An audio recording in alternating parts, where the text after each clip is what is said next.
Hello, everyone. Welcome back to this brand new series where we are highlighting a book by Dr. Daniel Brubaker about a example of corrections that were done to early Quranic manuscripts.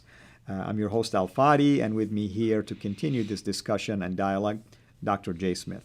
Welcome back. Well, it's good to be here. It's terrific to be able to do this with you. Listen, it's always fun because not only this is material that I've been using and I've been working on. My goodness, I started working on this in 1994.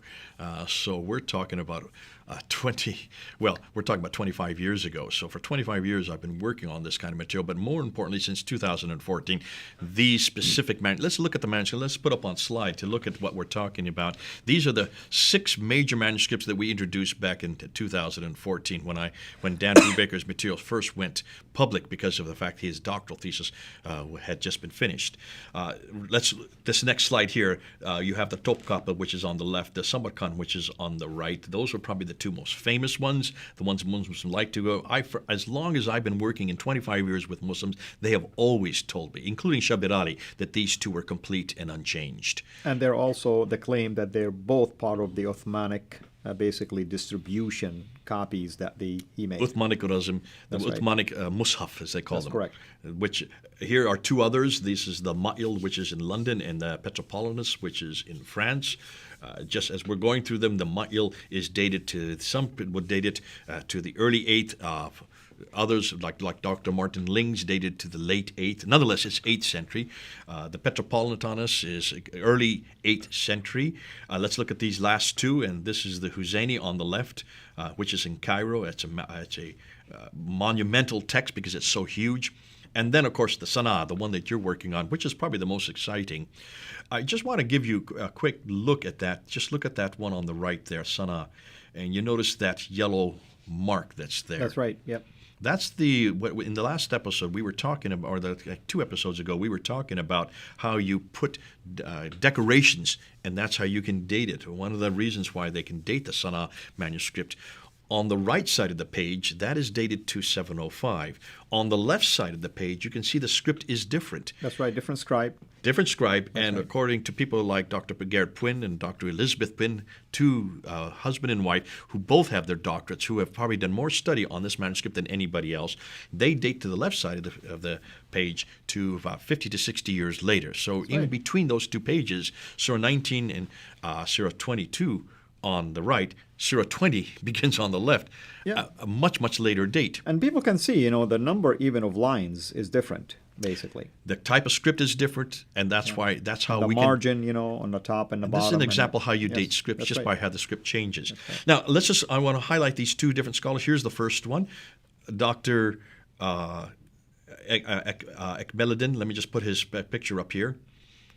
And you can see him there. That's Professor Dr. Ekbeladin Ihsanoglu, who is from Turkey. He, along with Dr. Tayyar Atakulic, who is pictured there, back between 2002 and 2007, they were the ones that looked at these 6 major manuscripts and came up with their conclusions in 2007. I got the English translation of that in 2013.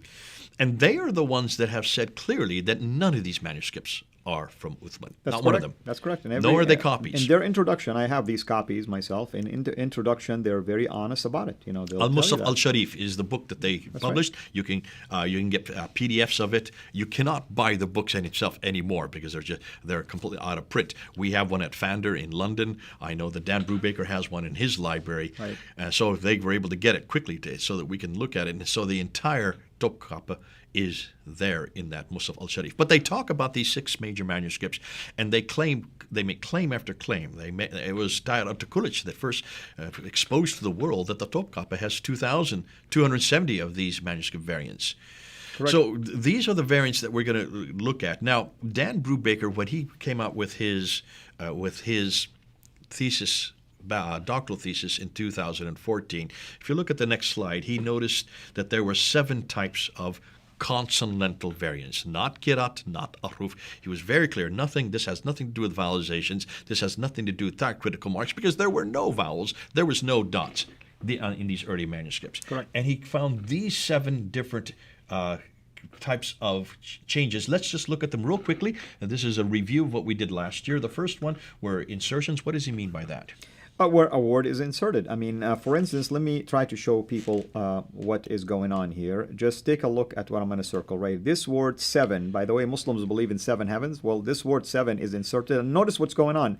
It's inserted, it's clearly inserted, different writing style. Okay.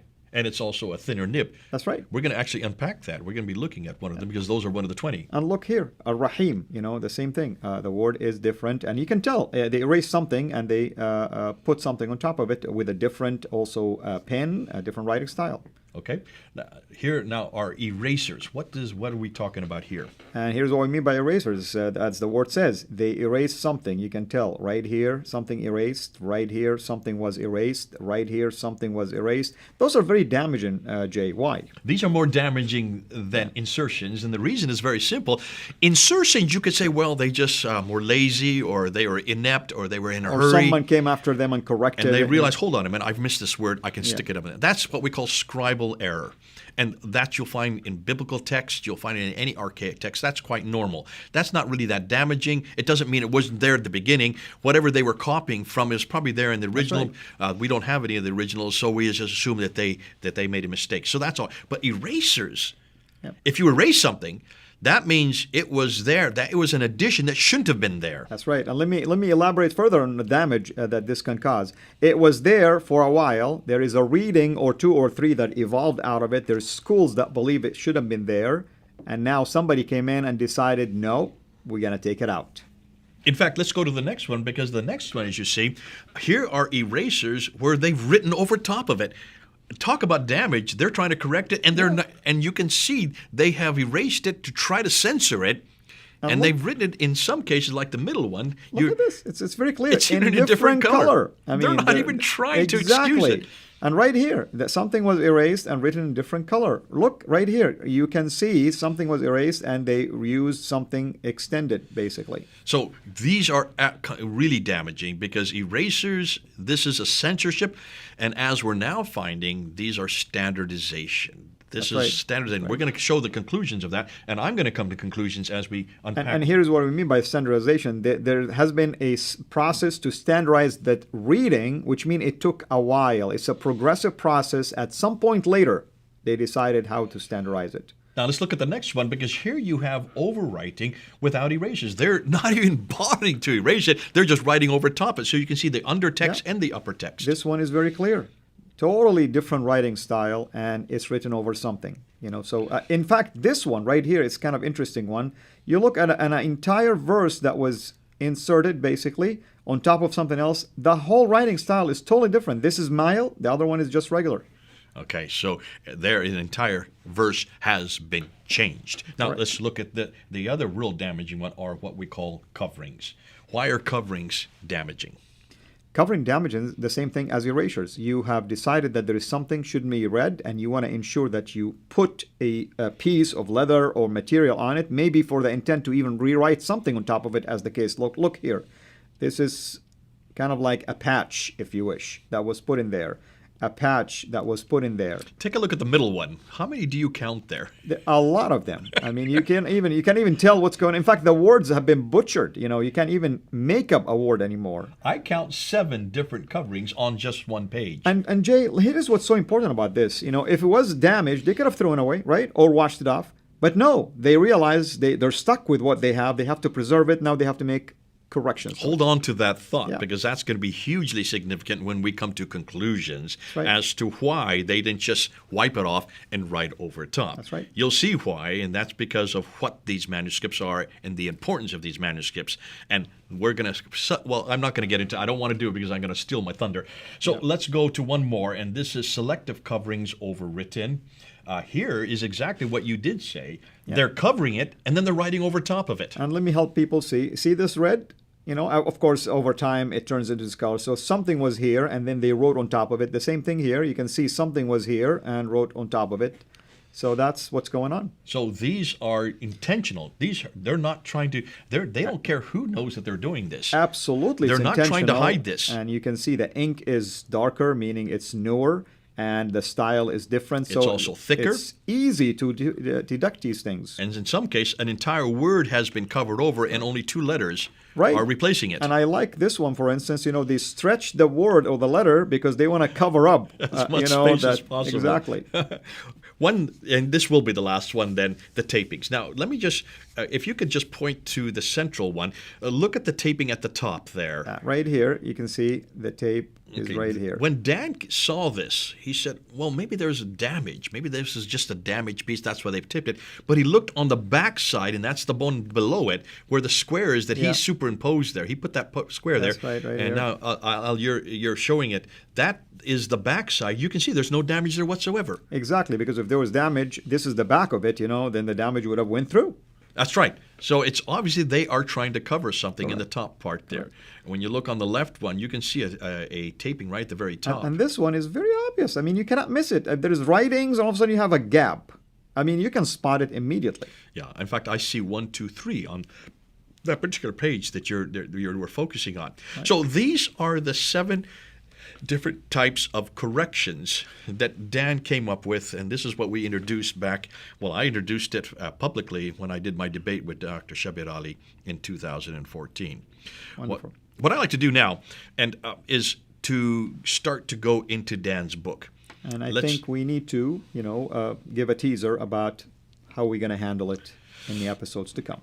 Yeah, what we want to do, and we've asked, in fact, Dan is right behind us. Please go and buy this. You can get it on Amazon.com or Amazon.co.uk. Get it. It's very small. It's nothing more than a teaser to introduce what's going to be coming later on, because he's going to be producing 4,000 of these, and this is going to be an academic tome. But just to get people to understand the significance of what is yet to come, Dan has decided to put this up initially, and that's why we're helping him out by actually unpacking each one of these. We want to show each one of the 20 variants and the 21st. So actually there are 21, but the 20 that he focuses on, then there's one more as an addition to give another example, one by one by one. Exactly, and we want people to benefit from that as well, because we're going to take our time to explain to them the correction and also what does that mean, basically.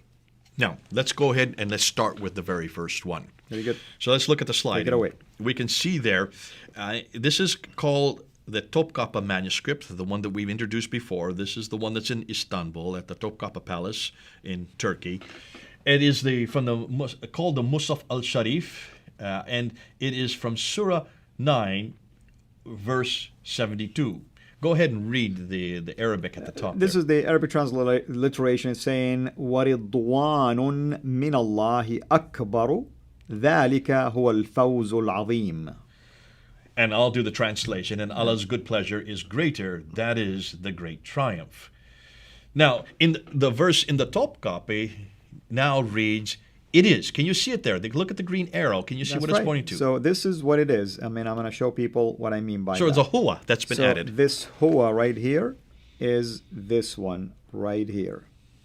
So it's been added to the text. They're not even trying to hide it. It's very clear. It's been added at a later time. And which is this one. Okay. What is it that and why did they have to add this? Well, I mean, now you're indicating something specifically. You're standardizing it. Exactly. Standardizing it to what? To what we this have one right here that I'm our holding hand, up right now in my hand.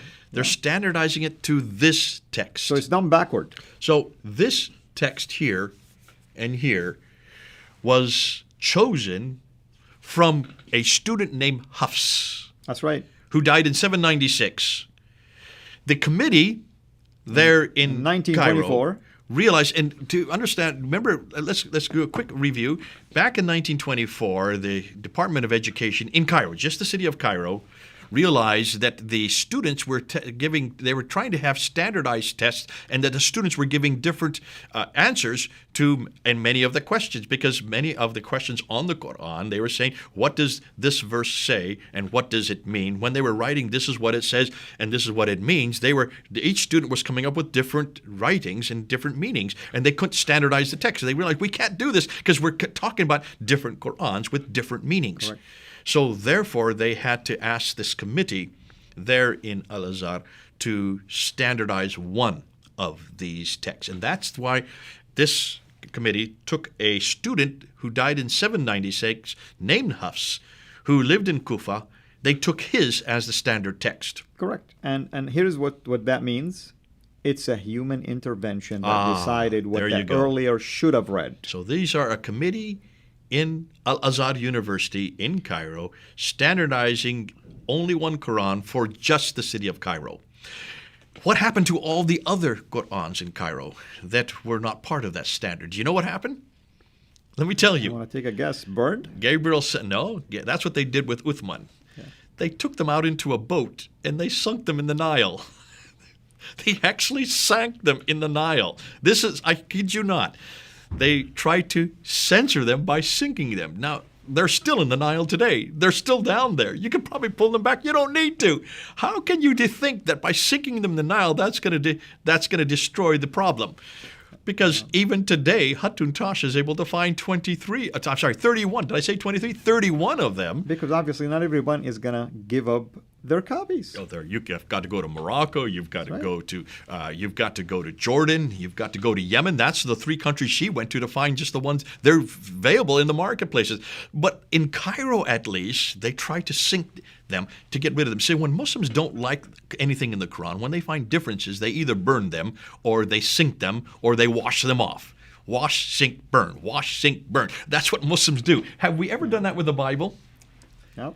You know, we don't have this problem, do we? Exactly, and this is why this series is going to be extremely powerful, because, as Dr. J. Smith mentioned earlier, when you open the Pandora's door for us and you begin to say you have a perfectly preserved book that is uncreated, that is identical to a copy in heaven, similar to a copy that was revealed 14 centuries ago, similar to the Uthmanic recension, similar to what we have in our hand today, you have given us an ample opportunity to play this game all day long, because what we have here are Islamic sources, are manuscripts of the Quran. Unless if you deny them all. If you want to deny all of them, that's fine.